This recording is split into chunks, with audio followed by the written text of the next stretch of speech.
He calls himself a business analytics consultant on his LinkedIn profile, a deceptively ambiguous title that hides the strengths, experience, and sheer brilliance of an IITian who has been a researcher, teacher, entrepreneur, consultant, and advisor. His students, many from out of the way backgrounds, are professionals contributing in the world's best enterprises. His ideas have fueled many an innovative service and product, leading to the founding of many startups. The social purpose of his endeavors have been giant, and their results even bigger. Meet Dr. Rajaram Kudli. Madhvi and my conversations with him were so entrancing, covering the gamut from his engineering and IIT days to his opinions about the march of AI, that we decided to cut out very little. Here are the almost unvarnished tapes of our chats with Dr. Rajaram. Hi, I'm Chitra. I'm Madhvi. I am Jyoti. I'm Padmaja. Together we are your hosts. On the Edge podcast. We bring you stories and experiences From our experiments around learning, marketing, and design. These are stories of people, technology, And people interacting through technology. of what we see, create, And recommend.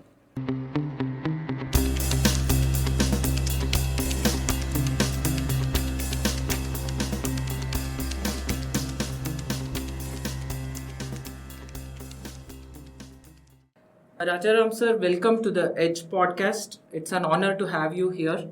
So, in my mind, if there were a definition of a guru, that is you. Because a guru, actually, beyond all things, in my estimation, gives selflessly and shows the light, and they don't spoon feed.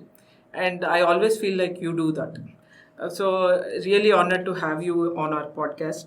Can you talk a little bit, sir, about your background and your own education and your background experiences as an educator?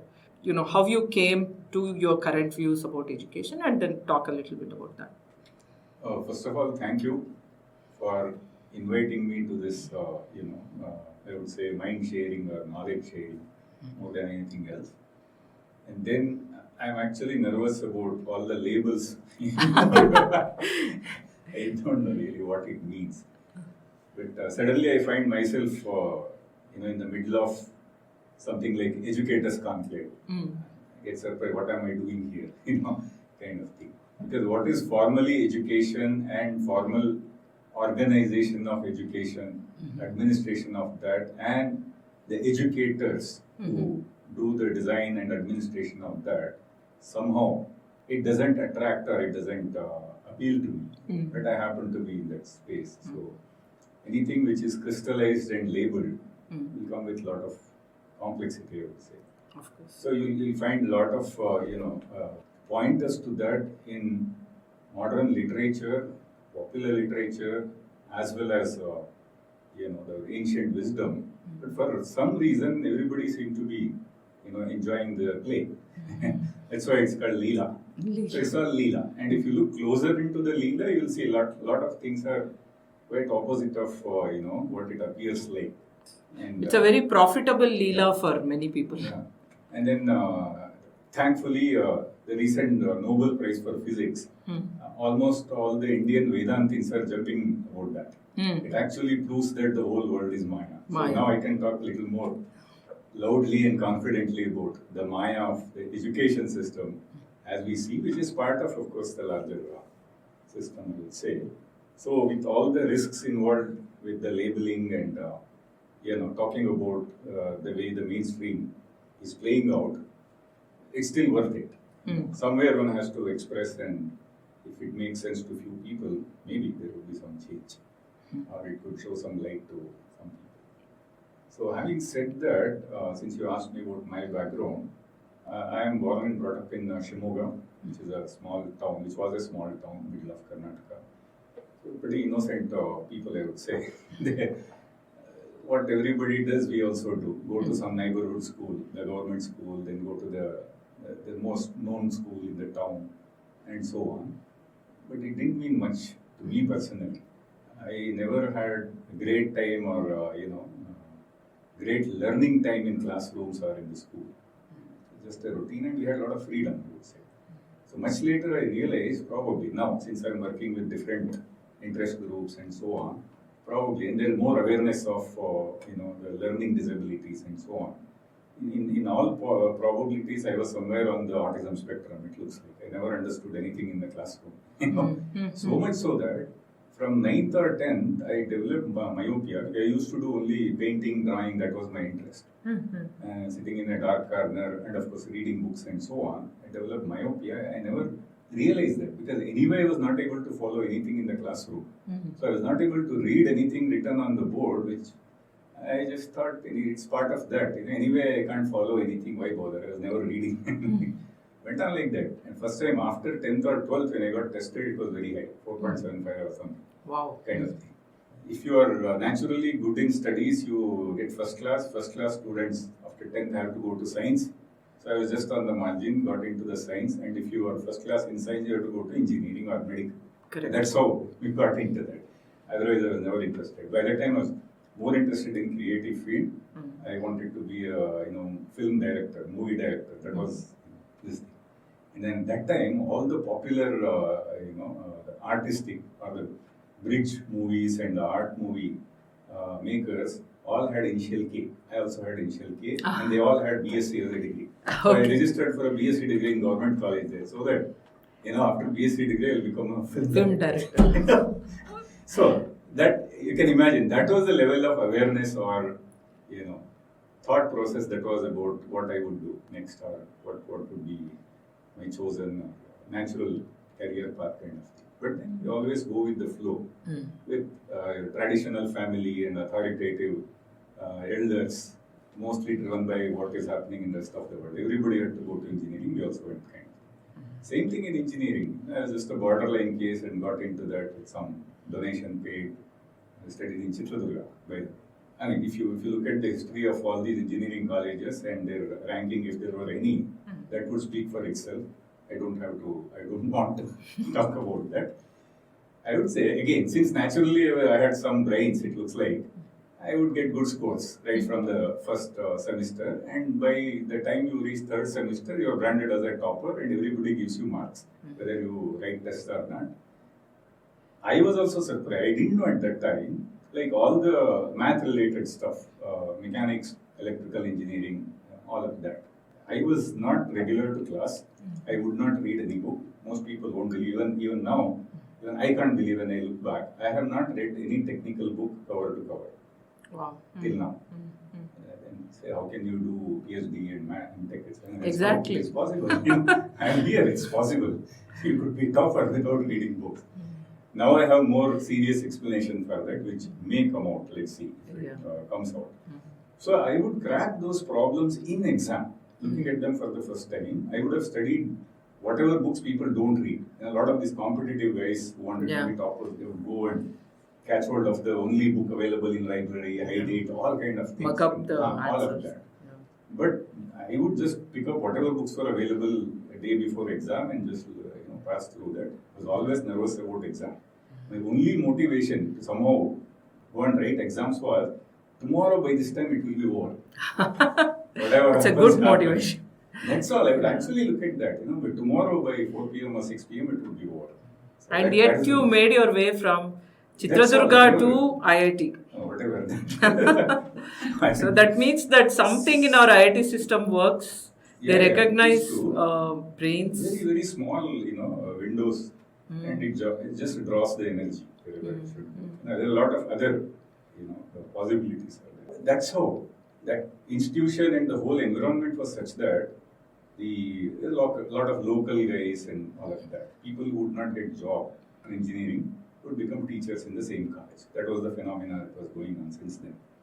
So they had to help their buddies and So whoever solves the exam in the problems in exam, like me, they would actually take away that and distribute to the others. They solve the problem, just take it. Then, after one semester, it became a trend. Watch what is he doing, and including drawing exam. By the time we finished one sheet, the sheet would go to hostel.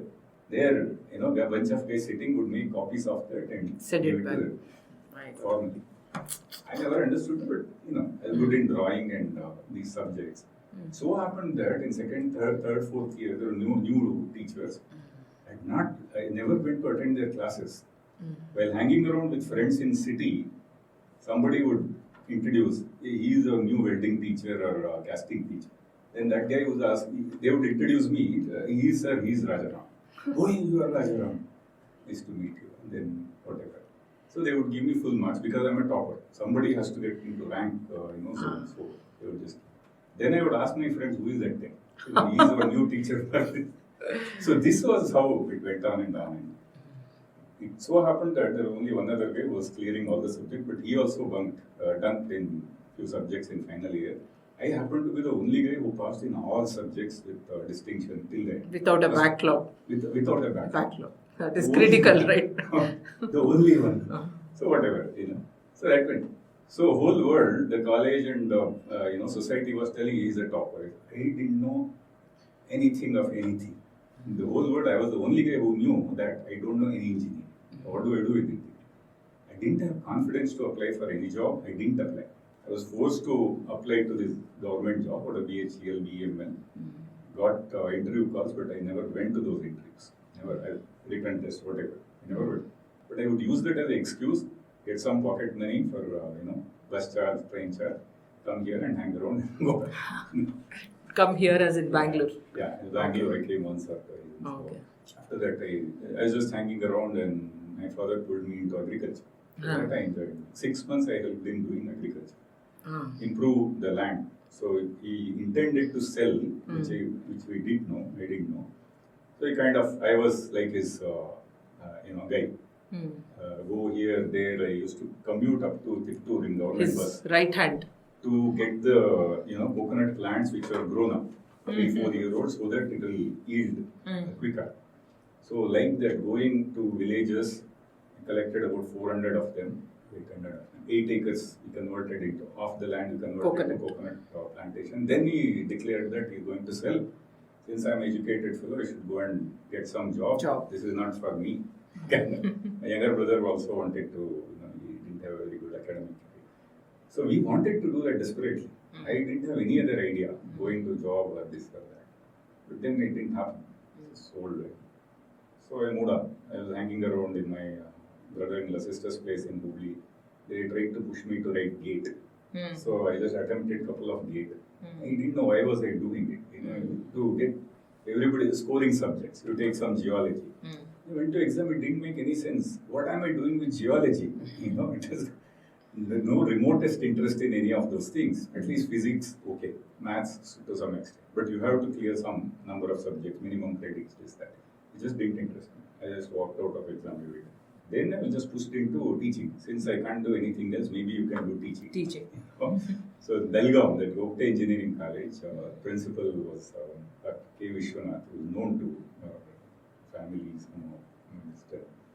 and it was vacation time. So, and that time it was in under Karnataka University, who had an annual exam. So they used to have long summer breaks. One time joined in summer break, and that went through some this thing. The other guys didn't know who is this guy coming from Mysore University, why should he be taken?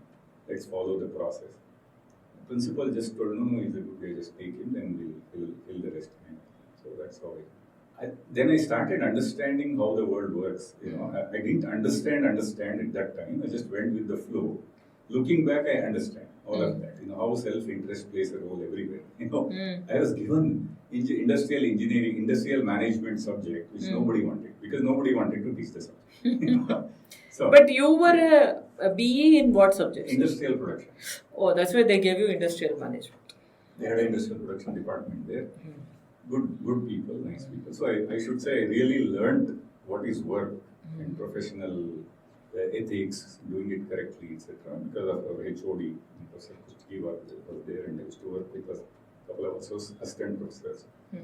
Amazingly dedicated people, very clear-headed, professional.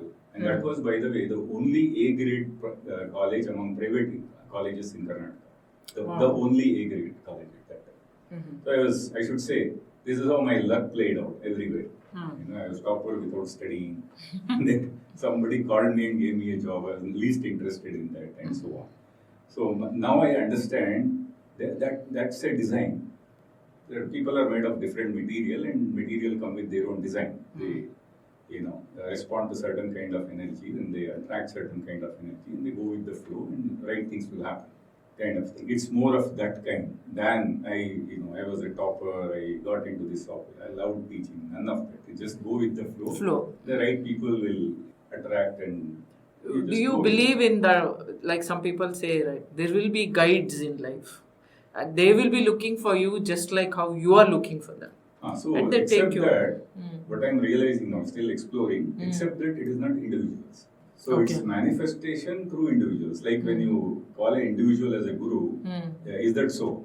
There's always It manifests through the guru. Right. It's the gurutva. Maybe. so it is actually more easily understandable with basic physics.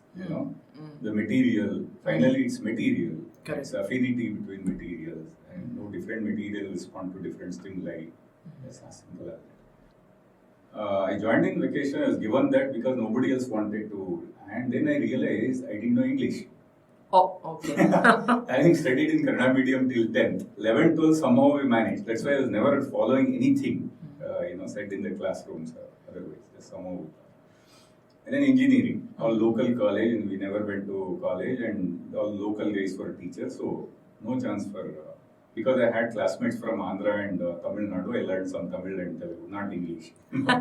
And because I was very fascinated by Tamil movies at that time, Rajinikanth, Kamal Haasan, and a lot of these good directors, the bridge movie directors. So, and then there, it was not the colorful posters, it was like handwritten black and white or, monochrome posters. Correct. I remember. So, to read the names in the poster written in Tamil, I learned the Tamil script. You know Tamil script? Script. Oh my God. Not speaking. Sir, has anybody measured your IQ? No, I hope, I don't want to get measured. But seriously, I wanted to recognize, I learned few names. Ilaya Raja, Bharati Raja, Kamal Haasan, and some names, I just had to recognize those names just to go to Movie. Yeah. Believe it or not, during 11th and 12th, I have watched more than 100 movies every year. Wow. Nobody knew. But this is the pre-OTT era. Pre-OTT, everything. Pre-TV era. Pre-digital, it was theatre. Theatre. So 100 plus every year is one every 3 days on an average. So and so on. So engineering was also like that. Because there was a little more freedom there. Sometimes we would go to a matinee show, we didn't like the movie, go to the first show. Or first show and we didn't like the movie, that has to be washed off with something better. It's something better. So you go It's to like wine tasting. Obviously, the second one will have to be something which you are sure of, which means you have seen it multiple times. Correct. So, I had a friend who is now staying near my home. He would get up at 9, go to exam at 10. He didn't like the paper. 10:15 he would come out because 10:30 morning show starts. Oh my God. Yeah. So we had this kind of friends. Has he been successful in life? He is very peaceful. I am jealous of him. Just today I spoke. So he's built 2 houses here. He has 2 children, 2 boys. One is in the US, and he's a very quiet fellow. He drives to his work. He's a civil engineer. I tell him that he thinks that I have achieved this, that I went here and there, fought with big fellows. I said, all that is waste of life. You are very peaceful and happy with your family. So you are, I am jealous of him and he is jealous Of you. Today That is human nature. So kind of thing. So anyway, we had that kind of company. We had good time basically. So since I was mostly an artist, that was this thing. In Chitradurga, the first time they did an art exhibition of mine in the hostel and in the college. So I stayed in a room alone after 2 years of hostel. Every week I would produce a big poster, something new, put up on the wall which is visible from the street. I was just putting it up, and mostly doors were closed. Once in a while I would open, because that was the only wall available, small room like this. Then I found after a week or so, somebody on the street was asking, "Sir, when are you putting up next one?" You had some art enthusiasts following your art. Some people generally, hanging around. That became few weeks. But that was the last time I drew anything. Once I got into this, working and so on, it didn't happen. So to me, everything looks miraculous or just by chance. I didn't know that. I realized I didn't know English when I had to read management books in English. This is in Belgaum. Belgaum. but I was fortunately in vacation. I started reading that formal books didn't mean anything to me. This book on personal management, the marketing, Philip Kotler on marketing management. What for? I started reading more interesting books like Peter Drucker's book and some other this thing. So I prepared well for that. First class, 25 students, went well. That was the first time I had to speak in English, and I ever spoke in English for the first time in a classroom. Amazing. So it just happened. Then the feedback went to HOD. Good, Good teacher. good teacher. I didn't know what is good meaning. Then what happened in the same week? This was on a Monday, and the class opened. College reopened, and on Thursday I was given a bigger class, which is mechanical engineering students. 75 of them now. The first was 25 industrial production within the lab. Some benches they were very quiet because the lab and HOD's chamber, everything is there around that. So they were very quiet, and I thought, yeah, nice. 12 boys, 24 boys. Next class, said HOD called me and told that they liked you, you have good content and you delivered well. So Go for it. You have to take more responsibility because it's a common subject between mechanical and IT. So I said, okay, fine. When I went to the class, that was a bigger classroom, far away from all these office buildings, the backyard of the whole campus. 100 students, big classroom, and half of them were elder to me. Big fellows, from Bombay, Delhi, etc. Whatever you call, total chaos. They're laughing at me, ridiculing, whatnot.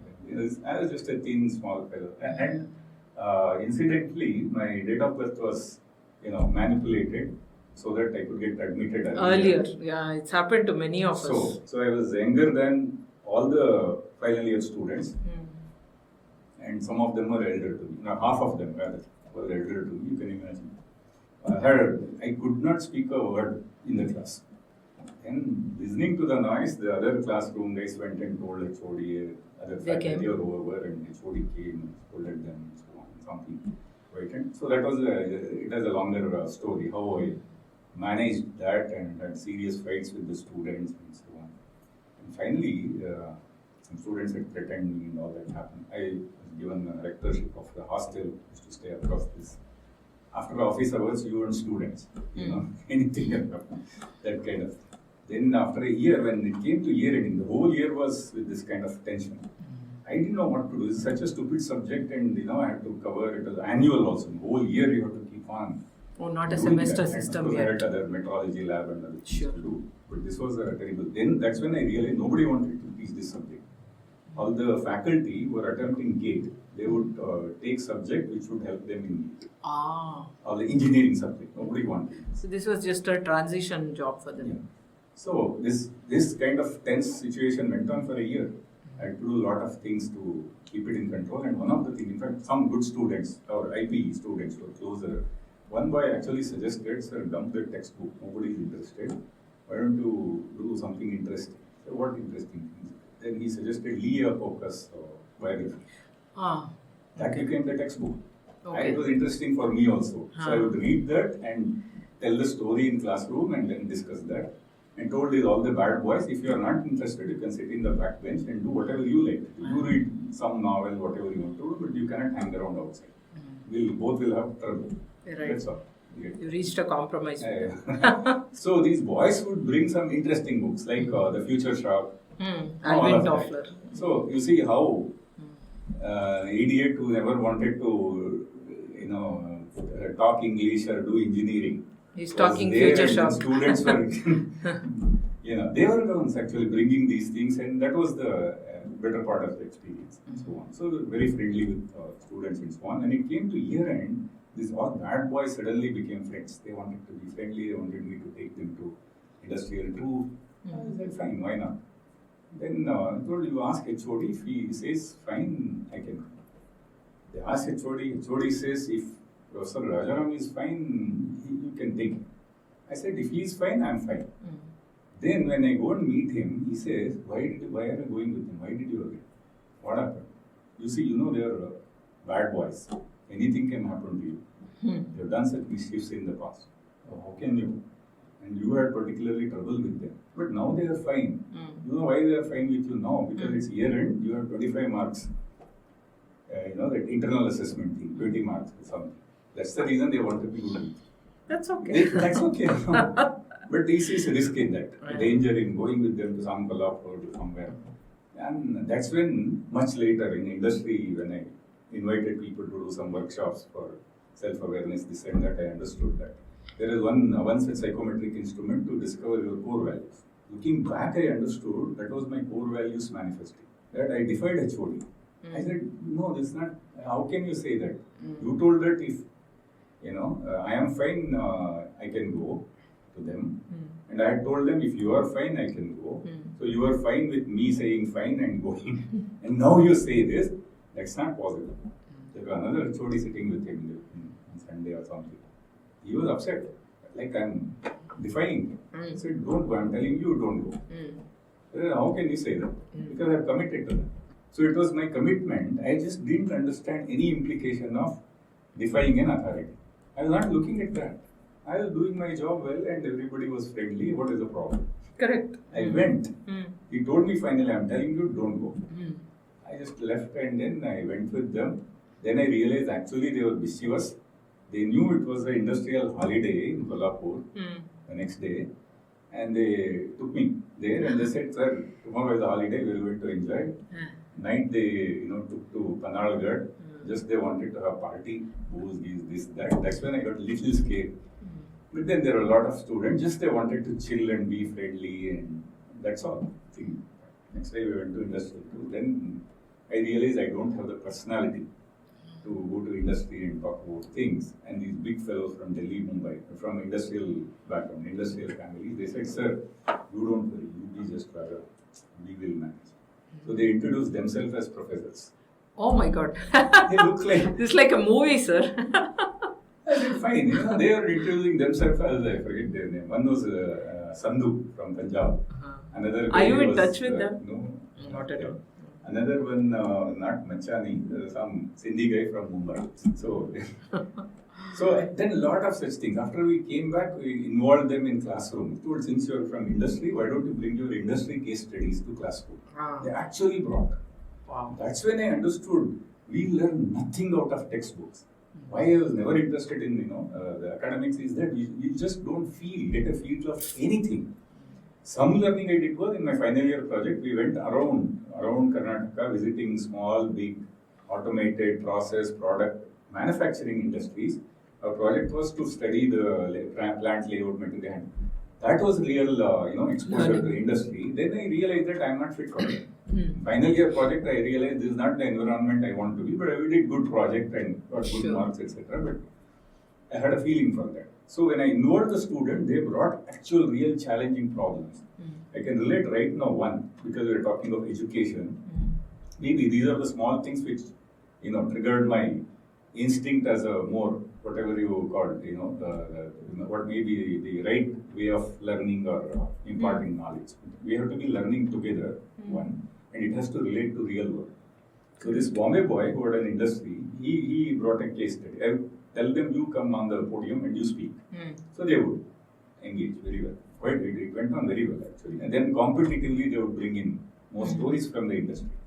When I was bringing stories from Lee, Iacocca and so on, discuss in detail, and they would bring from their local industries. So one worth mentioning here is the same Bombay boy, but they had an industry in Mumbai. It seems they wanted to, it's just like a lot of machines, heavy machines, ground floor and first floor with a lot of beam structure and so on. And they had to take one huge heavy machine, which was on the first floor, take it out either for replacement or for some such thing.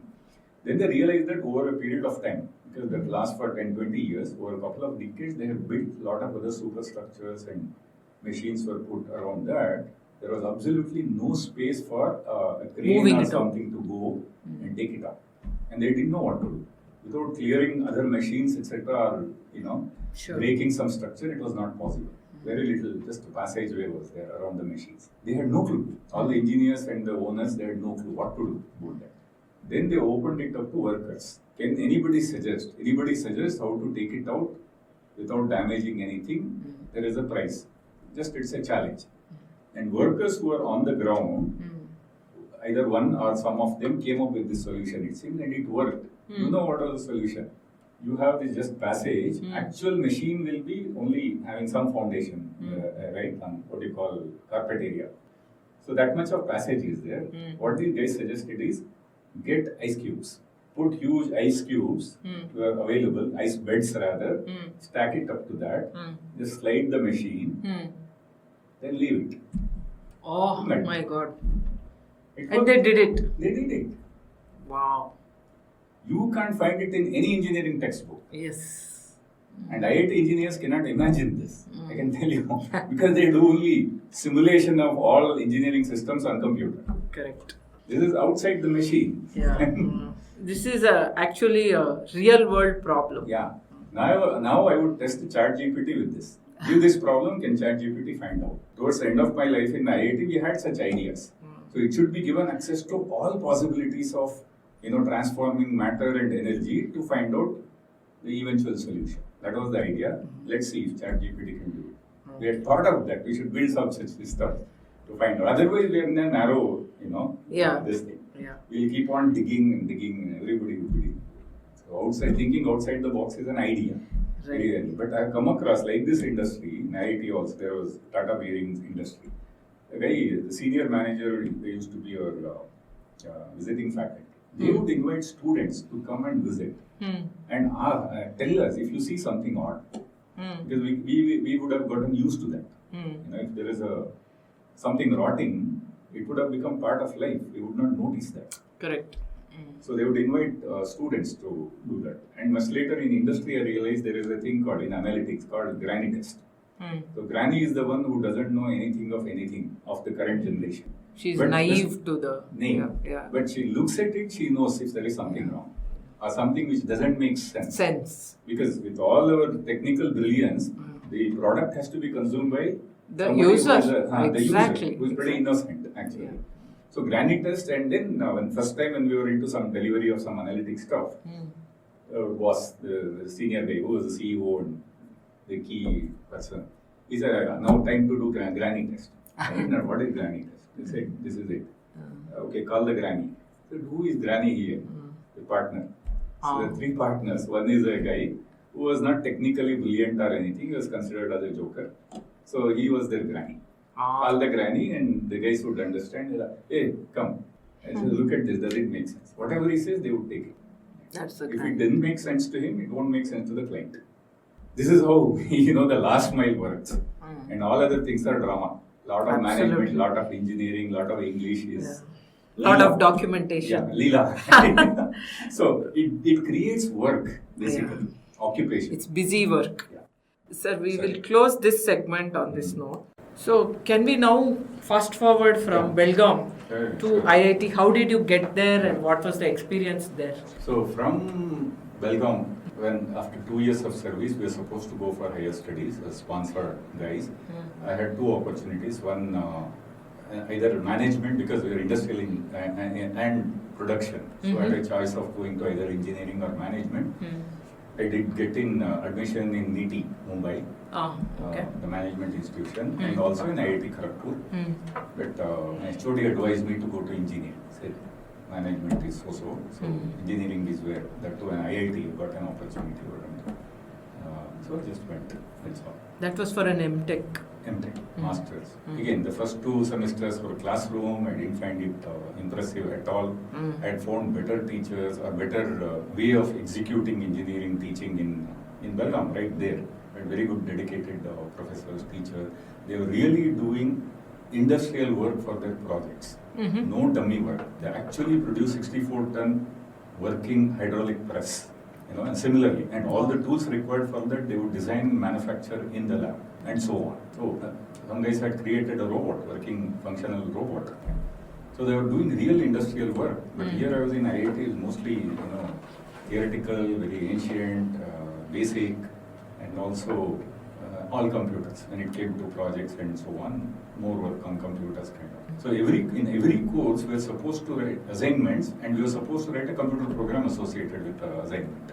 I lost interest in some of these ancient subjects. I was never going to class there again. I became known for that, which I did. I would go to library, hang around, and then go towards the end of the class, and then the professor would add, "You must be Rajaram." I was thrilled. Okay, he knows me because you are late by 1 hour. For a 2-hour class, you are late by 1 hour, so you must be Rajaram, kind of thing. Then I never submitted assignments also. It was a waste of time. But at one subject, one professor who was like very hands off, no personal relationship and so on. And people were kind of scared of him. So he was teaching us computers, computers in manufacturing kind of. You just come and read things and just keep on more like a chatterbox. But he would give assignments. Style was, have we learned this gray encoders? He would say, no sir. 12 students only. And I was the 11th one who was sponsored from academic institution. There were 12th man who was sponsored from telco, industry guy. All 10 were all brilliant fellows. Gate 99 point something. They would talk in terms of point something. I was scared of them. But when it came to these assignments, only this computers in manufacturing would cover a whole lot of things, starting from microprocessor program. He taught us microprocessor programming. And I went and did that in the lab. That's when I understood what is in that. Then, have we learned in gray encoders? Have we learned fluidic devices? We would say no, because he never mentioned, because there is no curriculum in IIT or his subject, there is no curriculum. He would just say things. And we were like innocent idiots from small towns, so whatever he said was like, it was all great, coming from heaven. I would sincerely go to library, I would bunk other classes and do the assignment. The end of the semester, I realized I was the only one who was doing I had done some 50 assignments and everybody else would copy. Even in IIT? Absolutely. I didn't understand. It was not that they would copy and get ahead of me, etc. To me, it was violation of trust or, students were supposed to do their assignments and they are copying. Yeah. Then to this professor, because other guys prompted me, hey, these guys are copying, how could they copy? Because you would just keep it in open lab. It would be there in a file. Anybody could walk in and take and copy. And so I was prompted to tell him. I went and told him. Then he said, okay, get me your copy, your file. So he took the file and put it in his drawer. It was an open drawer. Guys hanging around knew. So they would open the drawer, take it and put it back. It so happened that in another subject, my own colleagues, who were also sponsored but much elder to me, married guys. So whenever there was, at the end of semester, first thing was they would have already booked the train, the first train after the exams. They would just go back home. They would tell me, hey Rajaram, whenever you do this assignment, just make a copy and submit our copies also. I did. So I did that. Then what happened the professor called me, metal cutting professor. I got less marks from 10, 12 like. They all got 15, 18, 19, 20 kind of thing, all the assignments. I went and asked him, sir, I had done this, and because in attendance my name came later. So whoever came first, they said, very well done, and gave 18, 20 marks, and I must have copied. This was the. That's when I thought, okay, this is too much. I went and talked to him. He said, still it is your fault. Why did you allow them to copy? Still worse, you have written their assignment. So this was happening there. Whatever happened. But in third semester, in the project is when, I was not smart enough to go and ask to a professor who is safe, who guides and so on. I didn't know what to do. So I was just spending time in library, etc. All others guys went and got their, choice of professors. I was left alone. And this professor was also left alone. Because nobody would go with it. Because he will not get. He will not get. It's your problem and nobody is happy. And he never appreciates anything and so on. So he was left alone without a student. I was left alone without a professor. Then by default I was put under him. I was so scared, kind of scared, that I never went and met him. Then after a month into the project semester, he sent words to somebody else. Hey, who is Rajaram? We never met him. I went and met him. Not one question asked about what were you doing, this, that, no scolding, nothing. He just said, you are supposed to work with me. In the lab, go and see in the lab, there is a robot, there is an image processing system, puts his pen like this. So your project is, under the camera, if this object moves like this, the robot should come and recognize and pick it and take it. That's your project. That's all. That's the end of his guidance also. I had to go and figure it out. How to switch on the system, what is the, this, that, the programming. Was there a manual? The hardware, the instruction manuals would be there. But everything else you have to figure out. So this I realized is my, I am not personally voluntarily motivated to do anything, but when somebody says, I will do dedicatedly, I need just opening. So I went and asked people who were working, just show me. That's all. So the C language thing I figured out. This whole image processing thing finished in a month and a half. And the robotics part, I had to create kinematics of that, programming of that, all that was done. Then the third project was integrating the two and did. People were, I didn't know. I just went on doing. It was apparently 3 projects. And my colleague who was supposed to do something, there were no guidance, no nothing from with others. He asked me, since you have done 3 projects, can I take this one, the last one? You gave it to him. Okay, take it. Professor, I went and told him, okay, this is done, this is done, this is done. Then for the first time, probably he was like, what more can you do? Then I suggested I want to do this. I want to do 3-dimensional thing. Okay, do it. So that was 4th part of my master's project and so on. I didn't know that people don't do so much. We just take something from previous master. This was all original. Then the thesis became this. Then I said, sir, codes have to be attached. I told professor, I've written so much code that it can't fit into this your normal this thing. Can I make another book out of that? Okay, please do. So I documented neatly, class by class, that time Pascal and C. Pascal, yeah. So Pascal style and C, class, this, that. It came to me naturally, documenting. So there was a 2nd volume of only code. By the time all other professors had, in every class it would happen. Something which is not taught in the class, they would give assignment. I was the one to go and figure out, complex manuals, whatever, some non-linear elements, various subjects, analytical subjects. At the end of that MTech, it so happened that all those professors wanted me to join as a scholar. Whereas this professor wanted me, but he didn't know whether I am interested. I was a good student and done well. I didn't know that there was nobody else who had done so much and so on. Nothing of that kind. Because you would never tell, go and refer to other previous work, nothing. None of that. So here, I was not sure of joining another because it doesn't guide. MTech was different. PhD is something else. You are assessed scared of PhD and take permission from college, etc. Then they said, same principal said, okay, go ahead and do it. Because everybody else here was fighting for 5th pay commission, implementation and so on. He said, so environment is not same as what it was before. You got an opportunity, go ahead and do. We'll give. Otherwise, after sponsored MTech, you have to come back and serve for 3 years. But here I got an opportunity. He said, you go ahead and do, I'll get you the leave. Okay, I got permission to do. There all other professors wanted me. I applied. I had not even applied. After I applied and it was scrutinized, when this professor came to know, he was a senior professor, this computer professor, he said, I want it. Where everybody else wanted, and he didn't know, and once I applied, he wanted me. And everybody else scared me. Don't take it, because nobody has successfully completed PhD under him. People have worked for up to 5. There was another, born IIT, BTech, MTech, etc. He was a faculty also at that time. He had submitted his synopsis also. He had taught me also on the computer subjects, computer graphics, visualization, software engineering. He just left without submitting his thesis. It was a big issue there. He's such a nice fellow. He had his reputation. He had worked in IIT for 5 years as a BTech, MTech, 5 years of teaching and PhD. He did not submit his thesis. That was his reputation. He had left and he asked me, and I joined the PhD. I told him, see, I have to go back in 3 years' time and so on. He said, do you want to work with me or not? Then I said, yes, I want to work with you. So got it. Then the first assignment is because this other guy had left. He told me, start teaching the subjects. In IIT, 100 students. It was open electives. This is undergrad students. Post-graduation. Oh my God, okay. 100 students, post-graduation. It was open elective to all the departments. Students from all departments would appear, that would register for this elective because this was the only one which would get them jobs.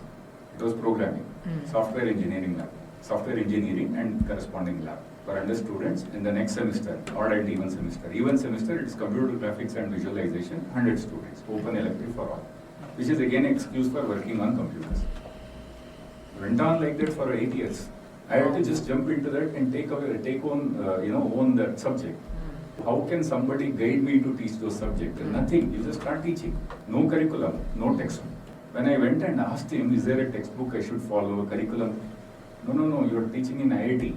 At least half the content should be different from semester to semester. That was his idea of teaching in IIT. Okay. It is a very interesting character. So I went on doing that. Then how do you teach IIT students computer graphics and visualization? One is technically, and same way, I started teaching for BTechs also, from second year onwards. To my surprise, the same thing. I would make them actually write code for 3D visualization, etc. Which, because that's the way I learned. And believe it or not, 80-90% would copy. You know, it's easy to copy computer programming. One more copy of print. Course. They would tell their friend, hey, mera bhi karke. When I started looking at it, I was sincerely evaluating them line by line, and I was horrified. 80% of them were just copied. They had 0 marks in them. The issue went to professor. He said, no, you can't do that. Ignore. If they don't learn, they don't learn. They have other things they will. And I enjoyed teaching both BTech and Tech. I would bring in Hollywood movies to classroom. Just like Lee Iacocca and industry problem here. For computer graphics visualization and for MTech it was computer graphics and scientific visualization. For BTech it was CAD and computer graphics. So first year they were doing on drawing board. As a, he fought to get the computers there. So half the class would come to CAD lab. So we had a CAD lab and CAD and computer graphics. So I would make them write program to visualize 3D and do intersection of objects. I wrote my own programs for tutorials. That's first time anybody heard this professor appreciating anything. Told we were struggling to teach this 3D, how to represent 3D to BTech students for 10 years. Wow. Now they are doing. Of course, a lot of them copied, but that means at least some of them actually learned and did that. Not that others could not learn. They are not interested in that. Some of the students came and just told that, sir, now I am third semester. Now I have understood, I have realized what is my career. I just want to work on computers. That's all. And so on. So I would bring in Hollywood movies. We would dissect the scenes. Like technology, theater, where Hollywood movies would also be screened. Like Jurassic Park and Terminator. Sure. Yeah, I could see through the algorithms. We would discuss the algorithms with all the hacked codes. They were even doing that. Write the code for doing that kind of transformation and so on. That's how I got that real freedom.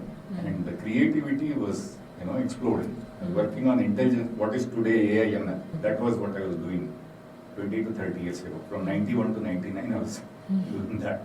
Applying that neural network kind of thing to everything. We had the first multimedia system, among the first generation multimedia system in India, first generation neural network systems in India, worked on graphic systems, doing all of that. Simultaneously curriculum, teaching, consulting, every one of that is a story. I became known for, from other departments they would call me to give a talk, some seminar workshop going on, come and give a talk. So one such management workshop for Tata executives was going on. So they had to do something interesting, so they called me. That's really, I went and gave a talk on virtual reality. Virtual reality was a convergence of all these other things. Sure. CAD, vision, and computer. Then there was one head of their automation department who was an ex-IITian. Then he said, it was a bombastic kind of talk given. You guys are very good in talking. Can you actually do something for it? I was like, what is that industry problem? So I have a blast furnace. Can you do virtual blast furnace? I said, okay. I had no clue to what is the blast furnace. I said, okay. We have only seen sketch in the books. And he landed. He just bunked all other sessions of that seminar, that workshop, 3-day workshop. He was sitting in my lab afternoon. Then I came to meet you. So what are you doing here? This. Then he straight away offered me, what are you doing here? What PhD? Come and join. Whatever salary you want. We get you more salary and just that. Getting 2,500 rupees scholarship there. Oh, you had still not completed your PhD? No. This was 8 years. Yeah. Oh As I God. started PhD, I was teaching subjects in IIT for which there were no formal teachers available. Computers, only computer related. So I was doing this, that, and the research and guiding students. Lots of BTech students, MTech students. So that was the phenomena. Subjects. When my professor became HOD, I created curriculum. We created curriculum for an entire MTech course and all this consulting started. This is how the first consulting thing started. He just offered that. Why don't you come and join? We'll get you 10 times more money and whatever you want and so on. So how did you complete your PhD? So it went on like this. My first work I had done in first 6 months time. After first 6 months of PhD work, I got married also. So my family was there. I was doing this, that. This professor was surprised. Is your wife in station? I said, yeah, she is there. Then most of the time you are in the lab. So I'm here, there, everywhere. It was going on. So first 6 months of work, after a couple of years, or more than a year, somebody suggested, why don't you publish? Wrote. This professor is like, no, you have to do this, that, and he had never published. So I did that. After 2 years, I included another IEEE reviewer who was on the panel. He said, oh, this is more than enough. Nobody does so much work. Let's do this. With his name and my professor's name, it got accepted. And we had to do some fixes and send. Still, it got accepted. By that time, one of the original guys from MIT had similar work using neural network. I was very upset. I said, just don't bother. So it went and got accepted also. Then 2 more chapters I had done for me. By that time, it was 7 years, the time to submit PhD thesis. He called me one day. I was given a fact, there was a lot of objections for me doing consulting work and getting money. And this Tata Steel thing, when first it came, I didn't know this was the first of its kind they have got. In mechanical department CAD camps. Wow. In CAD. There are other people doing Of other course. things in this one.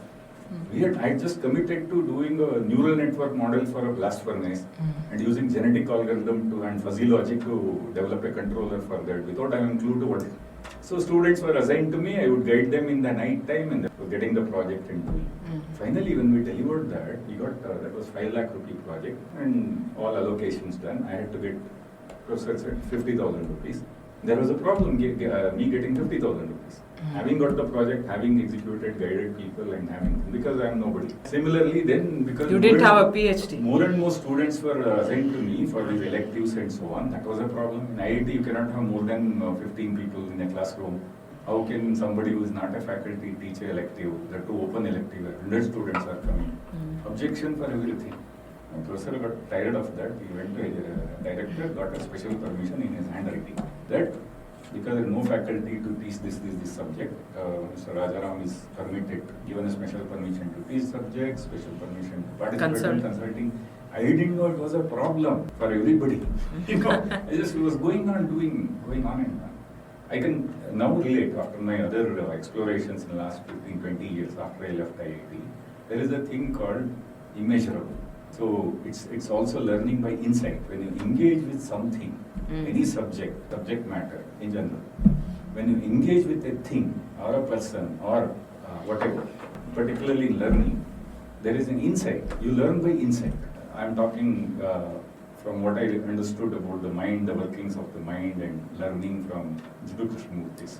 He says that you do and learn. That is one mode of learning. Then you learn and do. Learn as in academic learning and Do. which we miss most of the time. So all our academic learning is about just Learn go and on, learn. and There's no you don't do. realize. So that takes away the mind from reality. That creates a lot of complexities. And he said there is a third thing which is learning by insight. You just engage with anything, with a serious question. You find what is the question, right question, then answer will appear there. Then I realized my mind was working like that. In IIT, when the innovations would happen, middle of the night students would ask, I would just say something, it works. Next morning when they go and tell their teachers and professor, there is a problem. How did you get this? He asked Rajaram and he told. How is it possible? Somebody in the middle of night tells something and you do, I think there is something wrong. They would not accept. Such things would happen. It became such a pressure that once I proposed, some robotic manipulation, some real-time tracking control. I just said use genetic algorithm to do this. So some incremental neural network learning using genetic algorithm. There is a problem. In daytime it works, but people can't accept it because there is no reference for that. There is no literature reference, and these fellows tell something in night and they say it is working. How is it possible? Because nobody has credibility. I was in such tremendous pressure. My professor tried to showcase it to the other faculty in this way. It was like Kanakadasa and other Shishyas, what they were, it is exactly like that. So he had to tell in front of others, okay, let Rajan come, we'll rip him apart. So I come in the afternoon. I was working whole night and went to our home in the morning to freshen up and I come. Then everybody is waiting to rip me apart and he asked, what is this? They have done this and this. It's a breakthrough. I said, yeah, he asked me, I told him to do this and it worked. Then where is the reference for this? No reference. What reference? I saw the problem and it is there. You try this. I just told him to try this and it's working. Similarly, another problem. Once he asked me in front of others, see, this problem is there for last 100 years. This neural network is there for last 10, 20 years. Genetic algorithm is there for 20 years. Then you mean to say nobody got this idea? How is it possible? I didn't know where the answer came from. I just told, yeah, this problem was there, robotic problem was there, neural network was there, genetic problem was there, but Rajaram was not. I was so furious and constrained. This actually happened. Then I realized much later, looking back, that was the beginning of ego. So what do you do if you're cornered and every day such things keep happening? I was so furious.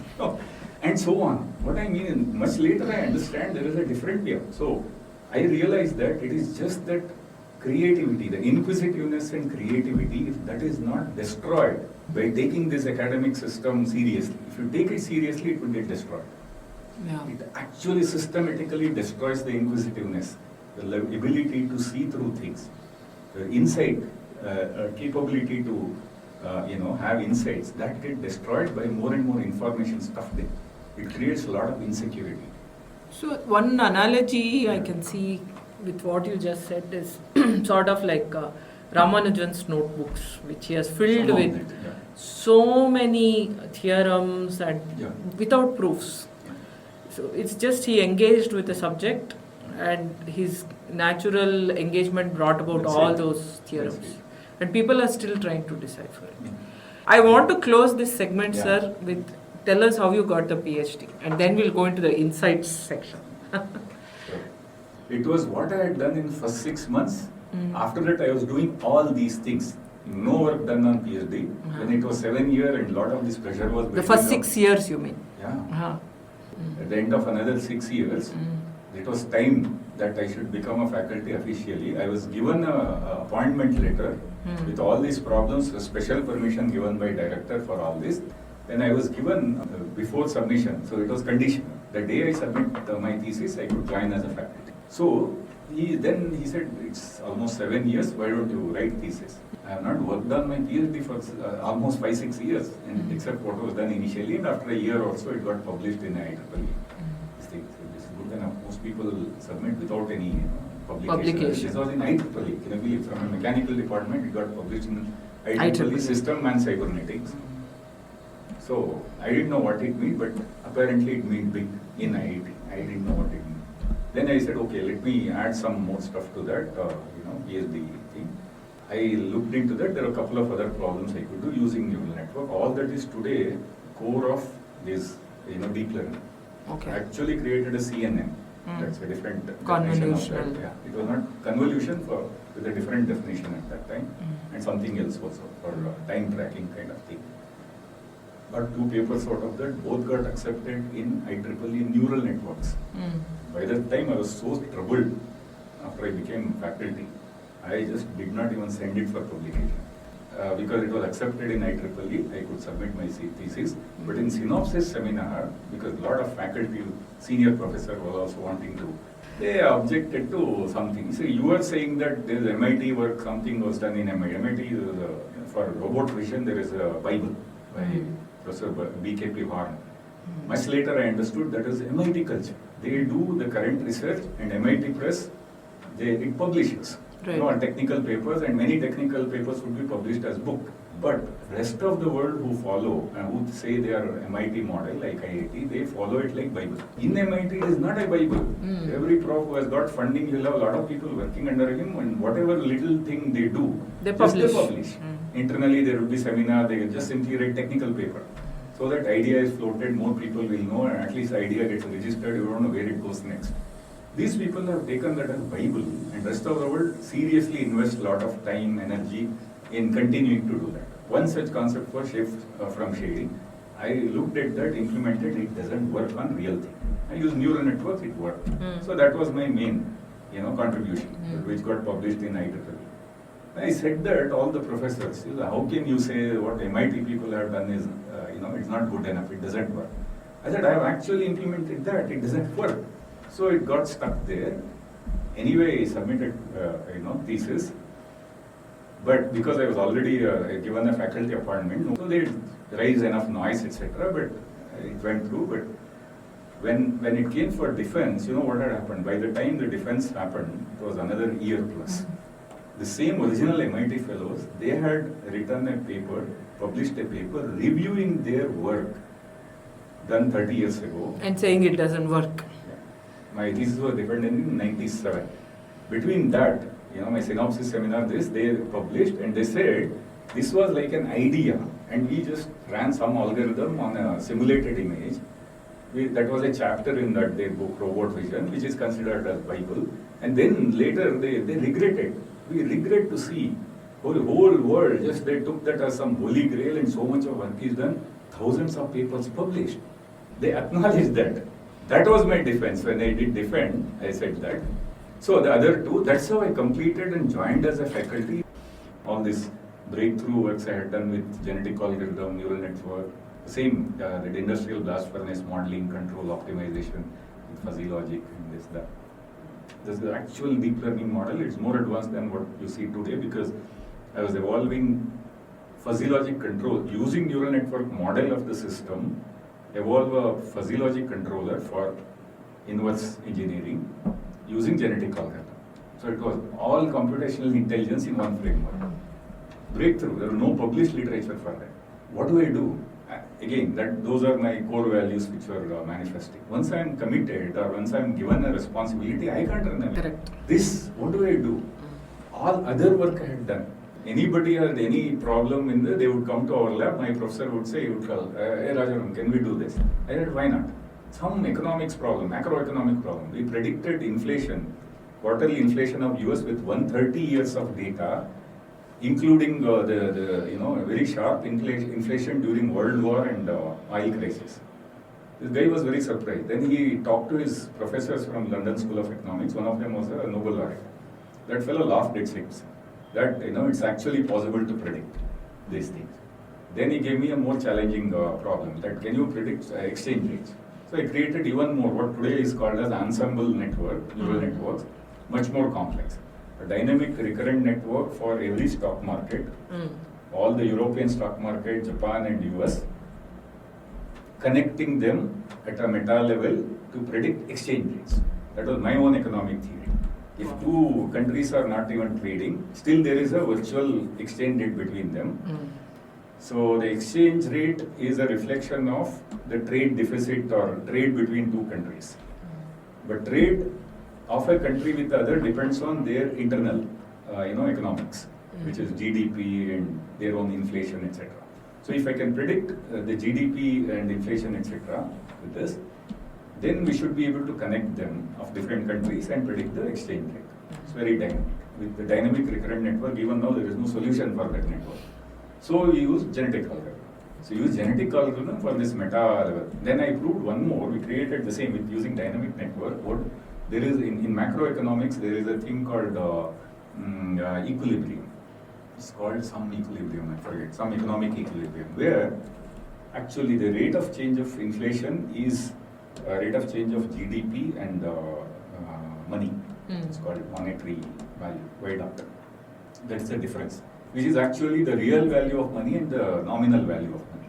So you project some productivity, growth in GDP, you print that much money and then distribute. Because investment is first necessary to translate ideas and demand into real Material products goods. and real goods and services. But if it doesn't catch up, inflation occurs. That's what it is. So inflation would be, the money supply. It's actually money supply and GDP would be catching up with each other in an ideal situation. So once it becomes productive, it would create more money. But initially, to translate ideas into material, into goods and services, you need money. So you need more money. But it has to catch up. It has to translate to real things which will generate money. So it has to catch up with each other in an ideal situation. But in a not an ideal situation, this is what happens. Exponentially, it can go on growing. How do you prove that? It's a hypothesis. He said, this professor from London School of Economics is a Bengali guy. He joined Vinod Gupta School of Management, started in IIT. But he would find only my professor and me as rational fellows who he can talk to. He would discuss such things. My professor would say, can we make a neural network model? I said, why not? Can we see some result next week? That was hurting my ego. Why next week? Today. Tomorrow. On the weekend, I would show the result. This is how the BTech, MTech, so I tell some way, just try this. And it would be done in a day's time. So the PhD was done, sir, by then. This was the third PhD. My PhD was done. Then the other one. All this work was done while I was not doing PhD and supposed to be doing PhD. This I would just guide students to do this. So I'm This was saying the this, third we one. actually created a dynamic neural network which actually proved that hypothetical. What is a hypothetical, economic equilibrium? That is still unpublished. It is there. So, using genetic algorithm, evolving, deep learning, this dynamic network to do this, I created a hypothesis for that. That whether it is a physical system like a blast furnace, or a virtual system like a macroeconomic system or a microeconomic system. Macroeconomic, we're able to predict inflation, and then this, hypothetical economic equilibrium also could be demonstrated. Microeconomics is predicting stock exchange, stock market, the indices. We have done all of that.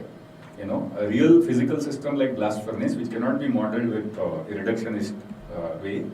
And then there is this stock market like stock market and the currency exchange market, which is a virtual system. And then there is human system, the human dynamics. We can model all these things with this universal modeling, with neural network and genetic algorithm as a universal, what they call a global optimum. That is the thesis. That is the title of the thesis. That is the thesis it went through.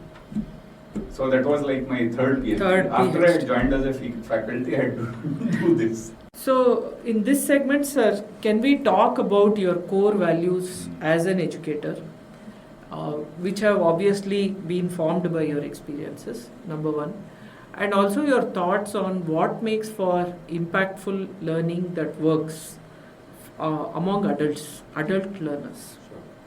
So my last talk was how, because I was working in these intelligent systems and closing the loop, etc. It was about an automated learning system, because of my own experience, all other things are drama. It's only content delivery. You might as well be, making it personalized. But if personal learning can be measured and modeled, individual learning can be modeled. Apparently, neural network-like thing has a potential to model anything like this. We could model that and put a meta learning around that, loop around that with genetic algorithm, so that we can drive the evolution of individuals' learning, searching the whole space of information and everything else that enables learning. That was the idea actually. That's what you have seen in that, the e-learning thing we did, closing the loop and so on. So after that, I just left. I went into CAD CAM because I didn't want to do any. In any case, in India, it was not an industry at all. This neural network thing. I was not interested in going to US. But at the top level, much later in industry, when I was owning a team and there was going to be a bigger merger and relaunch of the company, I found that somehow I have, again, because of where I came from and how I got facilitated and how my creativity got rather harnessed and bloomed in R&D. It was all about research, not in masters, not in subject, academic learning in IIT, only in the freedom of that is provided by research environment. And of course, I recognize that it is this particular professor. It's not everybody. Not everybody. Not like that at all. So he had seen the real value of a open system like IIT is there. Give the freedom. Much later in industry, because of the situation of my team having so I had always a kind of soft corner, you may say, or a total mentoring of the underdogs. I was always like an underdog. I never went with an objective or competitively. I just had this opportunity. And there's an opportunity when I went on producing so much. What was the problem? I was not able to understand. Much later I understood, So it's called this, from Krishnamurthi's language and philosophy, it is immeasurable. When you do not have any measurement, my intelligence was not measured, the real thing. When there is no measurement, no comparison, no reward punishment, you actually have immeasurable intelligence, unbounded energy, which can go on doing so many things. People won't believe that how can one person do so many things. It is actually possible. Whereas the others who are qualified, labeled, graded, they have difficulty. Do you think this is possible for most people to have such immeasurable intelligence? Yeah. That is what is the core of your Adhyatma, is that. Life is immeasurable. All measurements have come from only our left brains. It is only creating more content, and creation and management and dissemination of content is the major work for everybody. We moved so much away from reality. And then we are struggling, how do you see the reality? It's all everything. What does this mean in an age where we are actually drowning in a sea of content? Therefore, philosophically, what we think as consciousness is only content of the consciousness. This content of the consciousness is the barrier for the insights, is the barrier to see the reality as it is. This is what all spiritual, talk is about. All masters are saying this. We are not seeing the reality. Because that is the fundamental nature of mind, is to get into delusions. It's a projection of reality on the mind. That's a fundamental phenomena. Unless you are in the state of awareness every moment, there is no way an individual mind cannot get deluded by the mind. That is the fundamental thesis of Shankara philosophy and so on. The rope and the snake. The Adhyasa Bhashya is his original contribution. All other Bhashyas are his commentaries on the existing texts. Adhyasa Bhashya is the core of that. Why he had to write those Bhashyas, he has written. The actual nature of mind. That is what today deep psychologists are understanding. This quantum mechanics is suggesting. There are lots of quantum physicists who got into spirituality by understanding the quantum nature of mind. Because it is this human mind which has created all the content. There is a very nice, explanation of this recent, that Nobel Prize winning, work of the quantum physicists, which gets into mind. It explains actually the Maya. They now realize actually quantum physics is showing why this is a Maya. So what we are calling as content is a content created by human intellect, which has fundamentally this problem of delusion. It is deluding itself with the reality which is created by itself. So it can never see through that, beyond that. Beyond the veil. Yeah. And a mind which is not burdened by that content can actually see the reality directly. You can go on the countryside and see people who work with nature, they find their own solutions.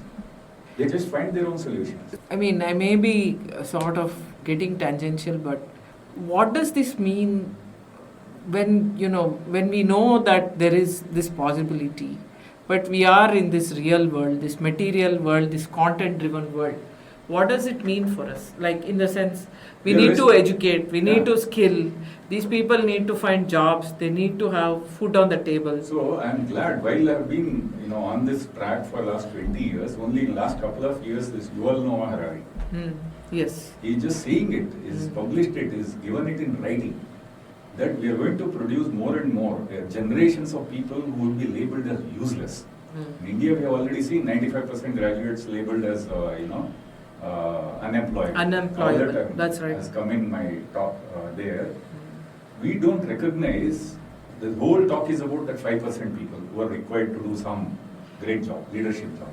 But what will other 95% do? What are they doing currently? Especially now in the age of AI.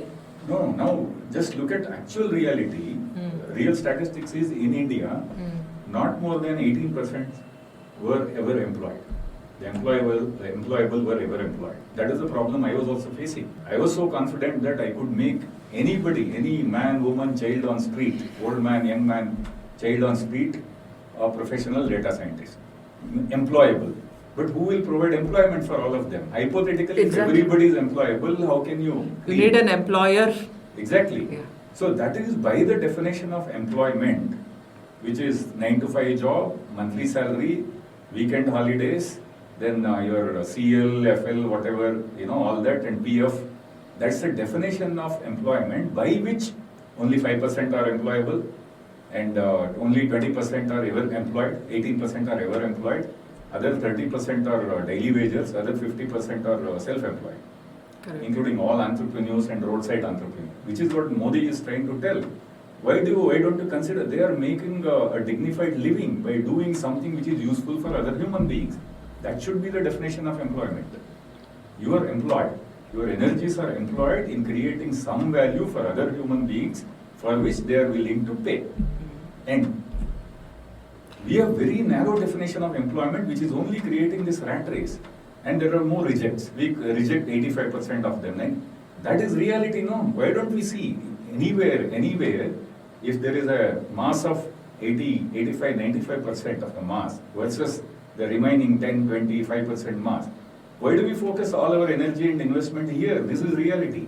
So, what are you saying, sir? Does that mean that we are going towards an era where there is a universal basic income and people are daily wage? Most people continue to be daily wagers, Right. or should we strive to create a country of 200 million data scientists? No. Data science is just one. I'm just saying, passing you know, thing. yeah, That's it's a what- so skilled people. Like if you have read, you all know Harari. Is actually his second book I have not read, but it is projected. It seems not only more and more generations of people who would be labeled as useless, who would be addicted to digital technology, etc. The next his projection is suicides will increase. This is the danger, real danger we have created, which is already happening. In India, on an average, every hour, one student commits suicide. Because we have made this content-driven, exam-driven education as life and death situation for human beings. More and more people are actually realizing, and they are taking their children away from school. In the US, last thing I know, about 5 years ago, 250,000 teachers are not sending their children to school. They are doing homeschooling.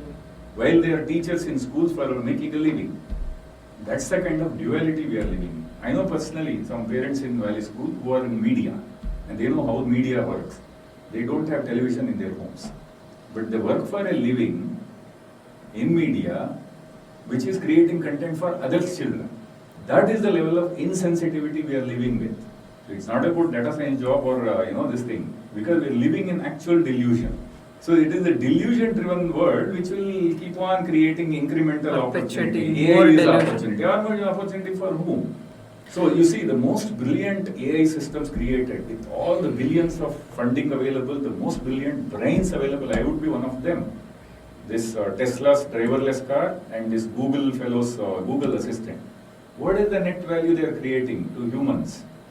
It's going to make drivers jobless. Yes. Most idiotic, considered as idiotic fellows from our villages, they come and become drivers in Bangalore. You want to take it needs so much of intelligence and investment, and they are the gods today. What is the big deal? And how much money is spent there? But wouldn't somebody argue that it's a reflection of their society? So the root of this is the division. Me and not me. Mine and not mine. So that's how, if you really develop that sensitivity to everything happening around us, I am ashamed of everything I did. The IIT story looks great. I have created so much. Even Sampattu. Eventually, they are going back to the same thing. So it's a little break. That's the only way they can get out of. They can get a break from their miserable living in villages, in whatever, the poor conditions. But then they are going to be enslaved here. Within a year, they are earning enough money. Then what do they do with that more money? They'll buy a car. They have no life left. I have experienced that in IT industry for 5 years. My body would not see sunlight. I would not see my daughter's face for years.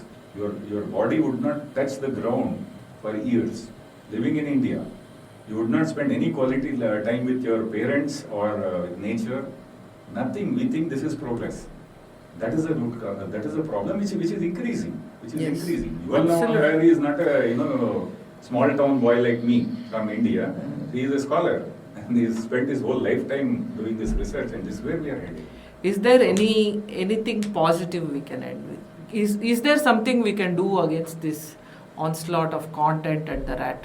You have to let children explore first life, experience life. Children need help because they depend on the adults, and adult mind is absolutely corrupted, confused, corrupted, all of that. They don't know what to do. So some good things happening are more and more children are taking away their children from schools. Then they themselves are getting out of these corporate jobs, many of them out of the digital world, and then more and more, because of all these complexities, the doubts created about how to make a living, marriages are getting delayed. 30 plus is the norm now. If you read the psychology of that, what damage we are doing to human minds, we don't know.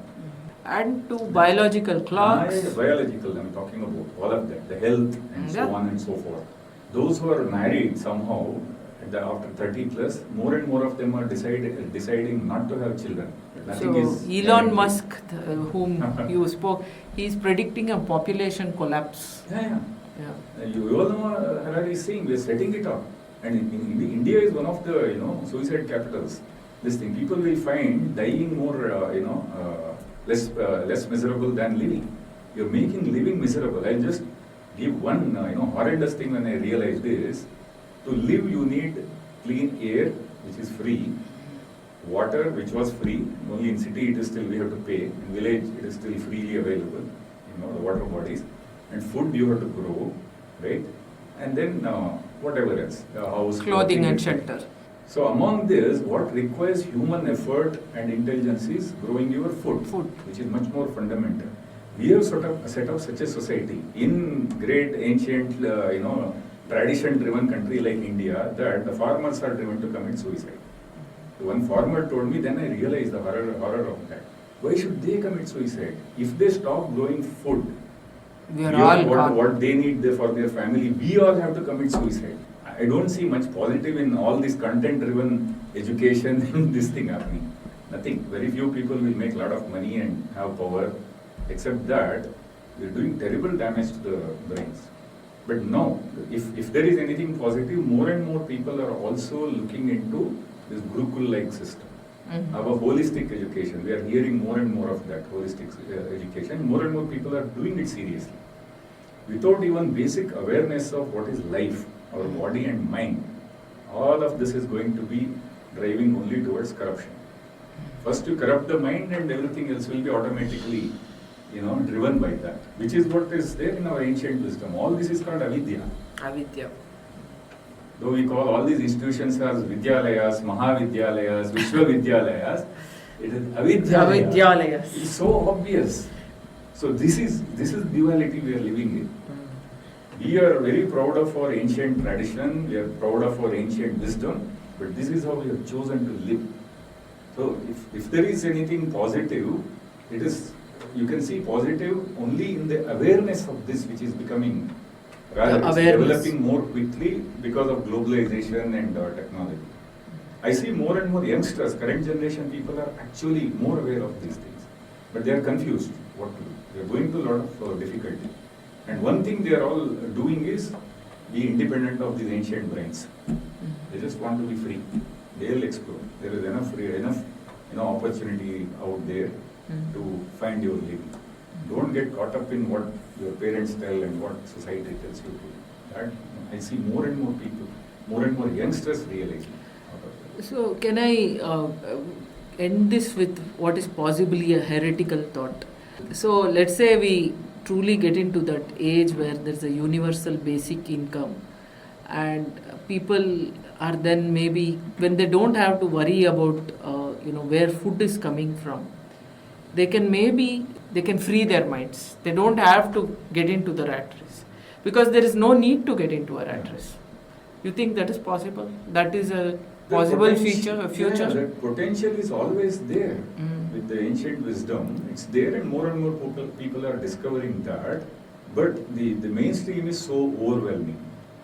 Getting out of that. Through administration, it gets into your homes, it gets into relationships, it has gotten into your education and healthcare.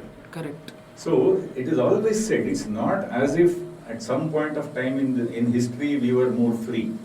It is not so. It's only very few people who actually understood this and who are living by this principle. Very few. Always through history, it's been a few people. It's only a few. So all this, spiritual discourses or the principles, what they say is, in becoming aware of this complexity of what you call as reality, it has a lot of maya. The reality, including the reality created by illusion. In a holistic awareness of this, there is intelligence. That insight and intelligence will operate on reality through this, awareness. So you can only make others aware of that. Individual has a choice of getting out of this system. You cannot change the system. With that actually very profound statement. That's You what cannot change the system, but the individual has the choice of getting out of the system. We'll close this Very, very instructive session, sir. Thank you very much. Don't say instructive, maybe insightful. Insightful session, yeah. If anything, I should not use the word instructive.